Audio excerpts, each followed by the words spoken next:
Amid increasing unrest, state volcanologists warn of a possible magmatic eruption of Canlaon volcano, a first since 1902. In a public briefing, PHIVOLC's Volcano Monitoring and Eruption Prediction Division Chief Maritona Bornas says Canlaon volcano has been exhibiting increasing unrest with 337 volcano-tectonic earthquakes recorded from midnight of September 10 until midnight of September 11.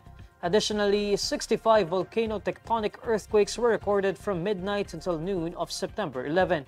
PHIVOLCS also logged the highest amount of sulfur dioxide emission from Canlaon volcano with 9,985 tons per day.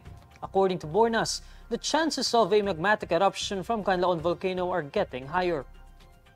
Dahil po mataas po ang mga monitoring parameters natin, medyo anomalous po talaga ang mga ito, tumataas po ang tsansa na magkaroon po tayo ng magmatic eruption. Ngayon lamang po tayo magkakaroon, kung sakali man, ng magmatic eruption at hindi lamang po yan ng instrumentally monitored na magmatic eruption.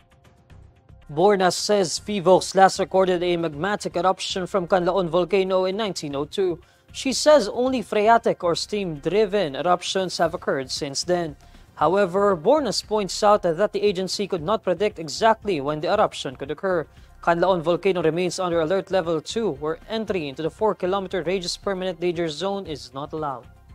Hindi po natin masasabi sa ngayon kung kailan po yung oras, araw, linggo or buwan kung kailan magaganap ang pagputok ng bulkan.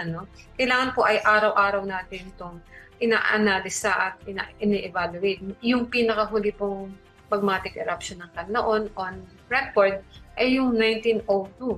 Ito po ay napaka mahinang klaseng magmatic eruption lamang at isang lava flow lamang po ang nakarecord na inilabas ng bulkan noong panahon na yun.